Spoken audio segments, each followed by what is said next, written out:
Ladies and gentlemen, good evening. It is my hope and prayer that this video is actually going to find you guys in good health. Personally, I'm fine. Kisumu is also fantastic.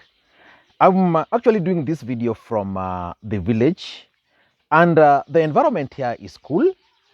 And I was going through Twitter, and I realized that Francis Atwoli was trending on Twitter at number 2.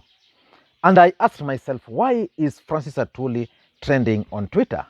Then I opened that trend list, and to my shock, Francis Atwoli is actually hitting out at Raila Odinga and Martha Karua over the remarks that Raila and Karua had made that William Ruto is now exhibiting dictatorial traits. And Atwoli is quoted to have said that we are not a dictatorial state. We are nothing near there yet. Those who are saying Ruto is a dictator are leaders in a political space. Let them talk, because that is what they fought for.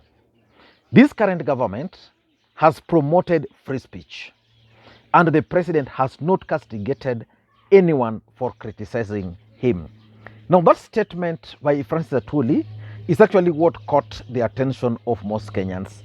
And I want us to look at why Atwoli is changing his tone. Is now Francis Atwoli trying to dump Raila Odinga?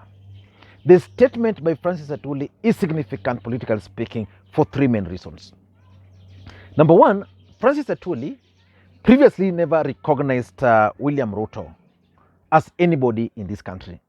In fact, Francis Atwoli has made it very clear that he only recognized 2 people. That was former President Uhuru Muigai Kenyatta and Raila Odinga.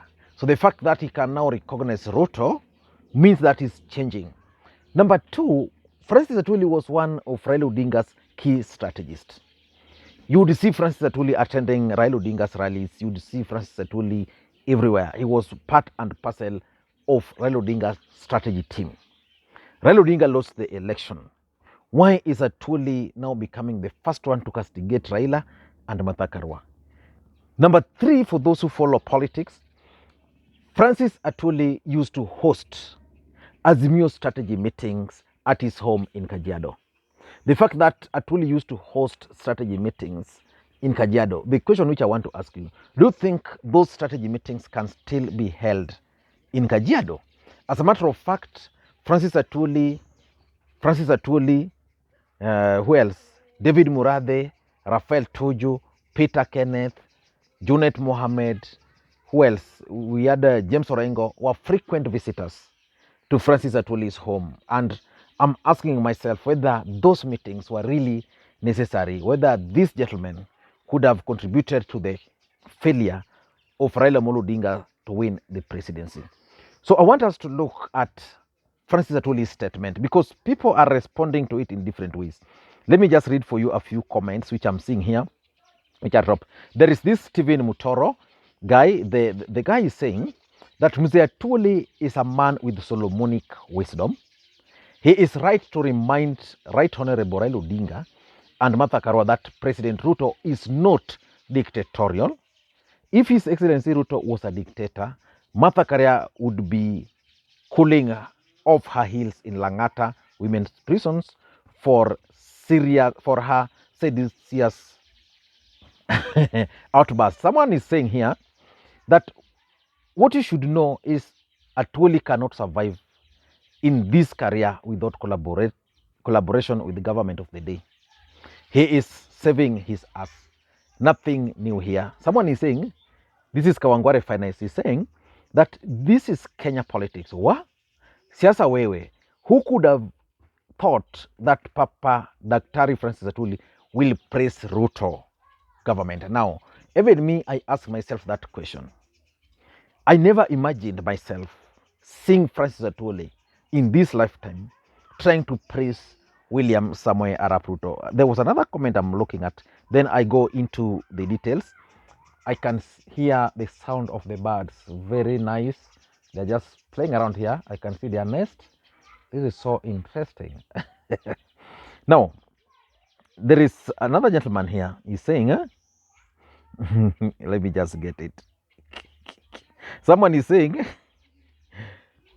keenly waiting for Labor Day holiday 2023 to listen to Francis Atwoli. So this guy is actually waiting to see Atwoli talking during Labor Day, because Labor Days used to be William Ruto's bashing days.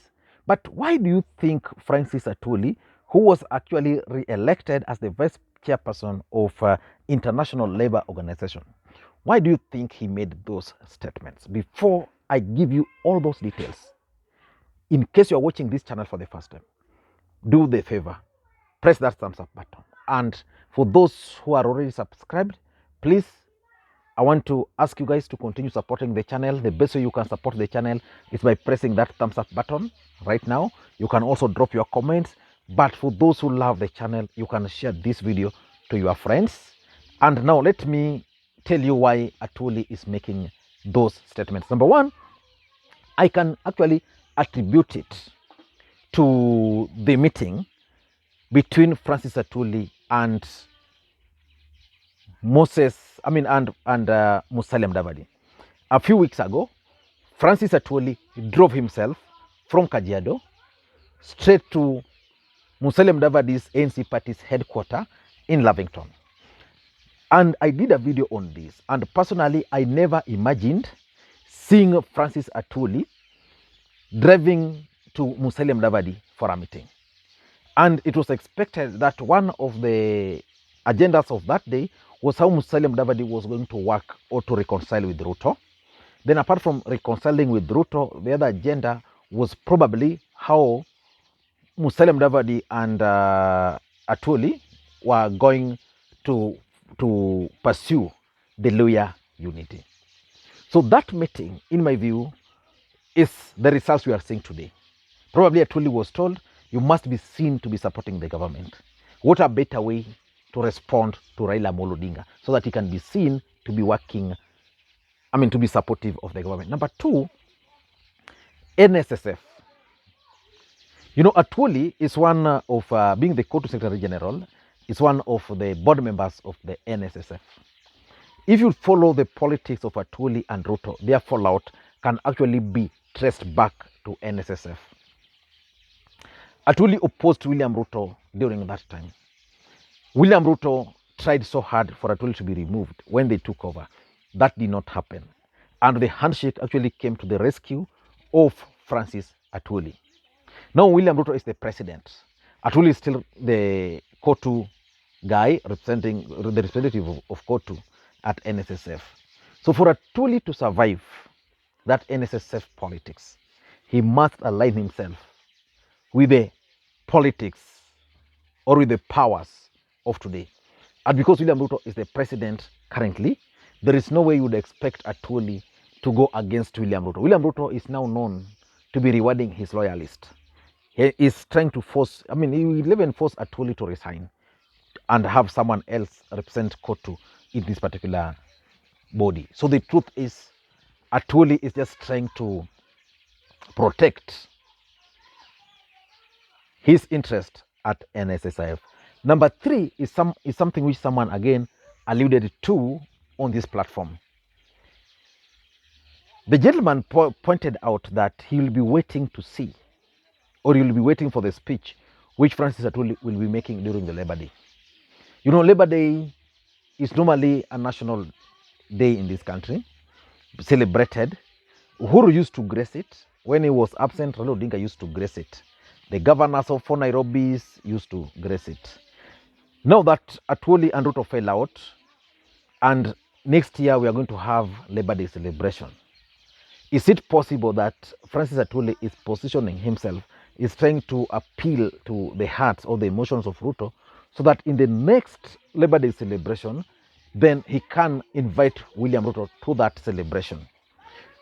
The day William Ruto will attend Labor Day celebration, while Atwoli is still the chairperson, is still the COTU Secretary General, it will mean an endorsement. I'm looking at Francis Atwoli's sentiments towards that, because the expectation would be that Raila Odinga or his allies will attempt to respond to Atwoli. That would actually work in favor of Francis Atwoli. So let us wait and see.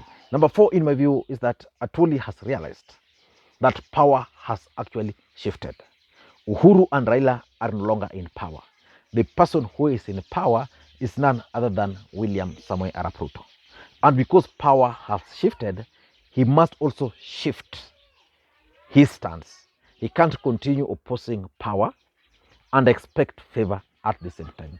So for me, I'm looking at Francis Atwoli as a typical Kenyan who has realized that power has shifted and therefore is also positioning himself to where power is currently is. And lastly, I'm also looking at Atwoli and this statement as someone who is actually trying to attract the attention of William Ruto. He wants to make these comments, then William Ruto would be forced probably to talk about it, notice Atwoli, probably send a Mudavadi to him so that they can have a sitting. The truth is, Atwoli is actually looking at an opportunity where William Ruto can decide to forgive him, where they can work together. If Atwoli can be invited to State House tomorrow, he would go there very early in the morning. I don't know what you think. That's my take. Thank you guys, and please, may you have a good day. I wish I could show you that's where the birds are, the trees around our home. I hope you're seeing them. You can see they have their nest somewhere there. Okay, guys, bye bye, have a good day.